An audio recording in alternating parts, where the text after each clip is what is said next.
ขมุมนุษย์อีเพิ่มมากายจากเงาะกายจากปะเตอีเอิกอมกายจากปะเตอีเปิดสลีกายจากปะเตอีเปิดเปลม่วงกายจากปะเตอีเปิดเปลเกลี้ยงกายจากปะเตอีเปิดรำห้ากายจากปะเตอีเปิดเปลตรูลกายจากปะเตอีเปิดพรอกเปิดซีมเปิดเปลซองกายจากปะเตอีเปิดอาเสื่องเปิดก้ามกายจากเงาะกายจากปะเตอีเปิดอาตรากเปิดจิตกายจากปะเตอีเปิดกระตามเปิดสลายกายจากปะเตอีเปิดจันต้าเปิดสลายกายจากปะเตเมื่อคนอีห้านอริยติมานดับปะเตคนที่ไปเปือนในม่านดับปะเตนอยปอกเปือนจะอ้างอันนี้ยอสลอยอมจูดดับปะเตครอสบายเลยมาตายแฮมยินดีต้อนรับกูจรรายการชีวิตกีน้องอาวังเทกรคุมูอียำเยอะมือกับบาดปัดแต่คดีนี่ตัดเปลี่ยนน้องมือกันมวยปัดตอน8 โมงครึ่งจรด9 โมงจะมืออย่าเสื่อมและรายการเทกรคุมูอีจะอาจารย์มากคนรอดจากลายบอลลายแห้งอริยติยูตูลกรคุมูอีเพื่อที่จะอากำลังใจในการเวียกแต่งการในการดำเนินชีวิตและในการจองชีวิตที่ต่อโลกในกีและก็ยางยาวหลังการมุกการหมัดเพื่อก่อนขมูลตู้ขมูลอียงมาตายแหมขมูอีเยตาเมอออนอีรักยอแพงยอมือมีกล้องมือระยมือเลยสิ่งที่เลอะที่สุดยงมาตายแหมต้องเตือนเบือนบรรทุต้องเตือนเบือนบรรรักยอยำน้องเปลือคู่ยอยำน้องเปลือและอีอาชีวิตยัดอีก็เพื่อที่จะปฏิบัติรับใช้พระเจ้าและก็เพื่อที่จะประกาศข่าวเลือกข่าวดอบยกมาไตแหมตามมือวันเสาร์ที่ผ่านกลาดไอออร์ทีมอย่าแต่คิดจักอียอประกาศอ้วนยคอนแนมวยรอยชีวิตที่อย่าแต่กุ้งอมเย็นโอ้ยกมาไตแหมสนุกสนานและก็เปื่อนได้รับพระพรอย่างโว้ว่ายกมาไตแหมแต่มือสกี้จีเปื่อนเดรอสโตรลอร์แรกเกี่ยวกับรายการเด็กขมูอีที่เกิดเปลเกิดรางแล้วก็อาวัววายมากคนที่เปื่อนเด็กกำยังนอกก็เปื่อนได้รับพระพรเมื่ออีเปื่อนเดรอตับพะเยาอีรอดเปื่อลานก๋วยเตี๋ยวเหยียดมวยบอลที่อาชื่อเสียงที่อย่าตับพะเยาจังหวัดพะเยายกมาไตแหมเมื่ออีเปื่อนเดรอดสั่งก๋วยเตี๋ยวให้เปื้อแล้วก็อีรอด19 คนรวมปะอาจารย์สมพรแล้วเมื่อกี้นี้เมื่อจือยอกูตาห้องอม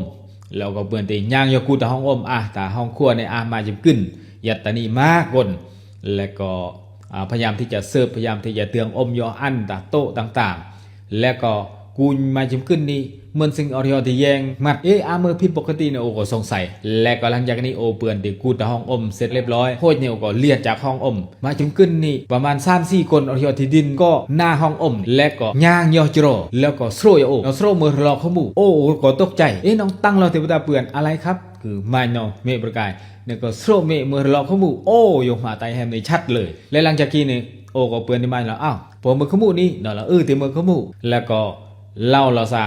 มีมือคนที่เรียนรายการมีมือคนที่กนี่พ่อตีมือคนที่ติดตามตลอดกับยังจิมืออะไรอย่างนี้มีอาจารย์สมพรที่จะโต๊ะเก้าอะไรอย่างนี้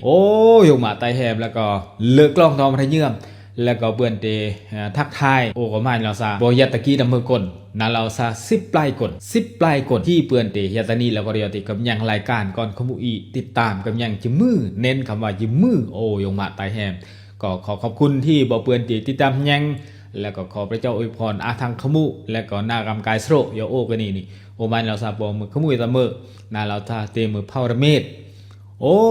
และพาวรเมศนี่กำยังเราขมูเปื่อนเราเปื่อนนะกำยังเรื่องมือพาวรเมศที่ตอนนี้วัววายแล้วก็ปนกับขมูอีรวมยอดที่10 ปลายคนยงมาไตแฮมกะกี้เมื่อสิ่งที่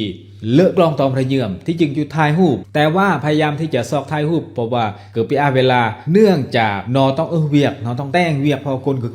อย่าตาหันก๋วยเตี๋ยวนี่ปีเวลาที่จะรอดบินบาร์3 คนแล้วก็ถ่ายรูปเซลฟี่ถ้าอีเตืองแต่ละคนนี่ถ่ายเปื่อนแต่ไปอยู่ถ่ายแค่คู่กับเมื่อจิ้มขึ้นแค่บาร์คนก็เมื่อภาพที่เบลออย่างน้อยก็ต้อง3 คนต้องอาจจะขึ้นบาร์จำรอมวยเตมวยนี่คือแมนแล้วก็ปาร์3 คน4-5 คนก็ยังเลิกแต่ถ้าทายคู่ยอดนี่เกิดจะไปเลิกนะพอเตก็มือกนครอบครัวแล้วก็จะทายคู่กับจิมขึ้นแล้วก็จะมือมาเปรียงด้วยก็มือสิ่งที่มือภาพที่ไปเลิกที่ทายคู่ยอดถึงแม้ในจีระยำบล็อกตะกี้นี่แล้วก็เลิกกล้องเลยระยำนะเมื่อก็ตามก็ขอบคุณที่บอกเปื่อนเดิมยังรายการแล้วก็เรียติดตามตลอดกายและก็เรียติคอมเมนต์กายว่างๆแต่รายการมันเหมือนเปื่อนที่เราเนี่ย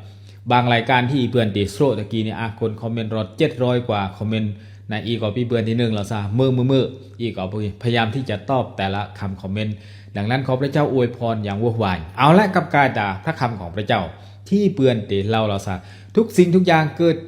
กายจากปะเตอีจะรอเจียงปลอมหยอก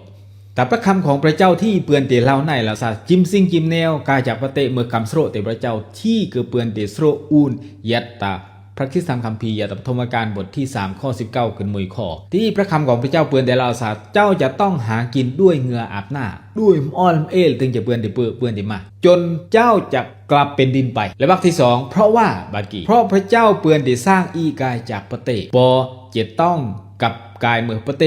เหมือนมั่งปอจะต้องกับกายเมื่อประเตเหมือนมั่งและก็กายเมื่อปอเหมือนมั่งโอ้ยงมาไตแหมกี้คือพระคำของพระเจ้าที่อุเปือนเดลาลาซาเมื่อพระเจ้าเปือนเดป้อยตระบายคือจะต้องเมื่อแนวกันนี่แต่เมื่อจึงเมื่อแนวกันนี่แต่เมื่อพระคำของพระเจ้าตอนกี้เมื่อซึ่งกำป้อยกำตระบายเป็นเมื่อคำอวยพรเลยเพราะเมื่อจากพระคำของพระเจ้าตอนกี้หลังจากที่มนุษย์กลสันตรานเปือนติแต่งกลีแต่งบาปคือพี่เปือนได้ย่อมกำยังกดเตพระเจ้าที่เปือนได้ตั้งเพื่ออุ่นลาซาตุสอองกลางส่วนห้าดาเปิดเลยจะห่าน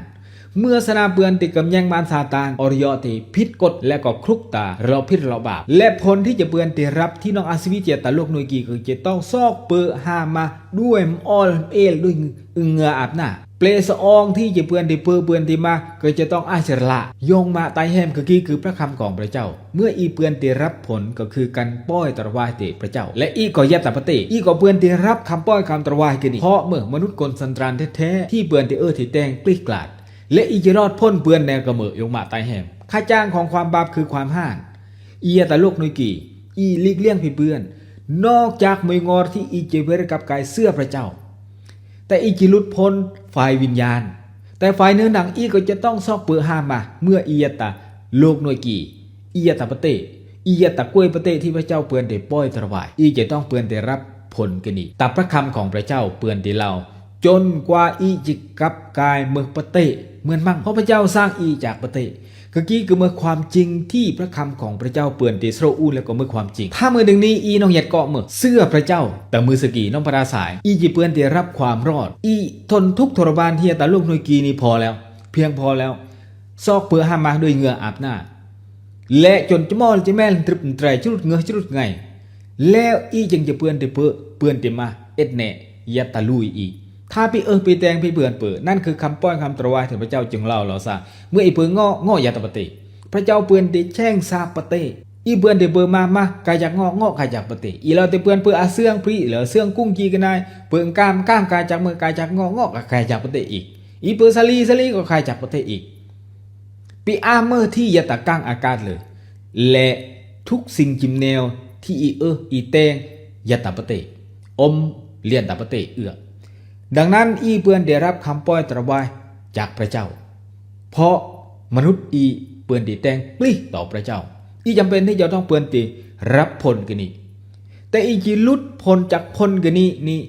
ฝ่ายวิญญาณที่อีเปือนในกระเมือกายเสื้อในพระเจ้ามือมวยงอที่จะอออียอตสวรรค์อาไม่กลโอเบเปือนตีบอกเสมอก็เปือนตีอัดวิดีโอส่งโอเตยามลดแล้วก็ยามคดีนี้คือก็จีกำยังเพราะคือกำยังทุกคลิปและก็เปือนเดิมยังเพลงที่เปือนในห้องเราสาเตรียมปอเตรียมเมื่อแน่จีอสวรรค์อีเตรียมรอจีอสวรรค์อีเตรียมเมื่อแน่และคือเปือนดิจุนักที่จะตารหมอตรึกเกิดรอดเนื้อเพลงกันและเตก็เตรียมรอเตถ้าพระเจ้าจะมอตยอมมือสกีบงกีก็ยินดียามด้วยเสดเองด้วยโอ้ยงมาตายแหมคือกี้เงือชีวิตที่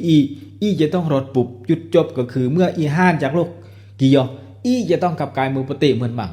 เปะอาคำกระเมอที่ผิดเพี้ยนเลยพระคำของพระเจ้าทุกสิ่งทุกอย่างเปะเหมือนจะปลาอุ่นคือพระคำของพระเจ้าขอขอบคุณที่มาเปื่อนติดตามตั้งแต่ตู้จรดเกินสืดขอพระเจ้าคนที่กับปั้นระวางสร้างประเตอวยพ่อยงมาตายแหมวันอาไลอาแรงและก็ตะลงแชร์คลิปกี่ยอเพื่อก่อนขมูอีหน่อยจะเปื่อนได้รับความจริงและก็เสื้อความจริงและจะเปื่อนได้รับความรอดสำหรับมือสกีขอปรากไว้กาลขอพระเจ้าอวยพรอาเมน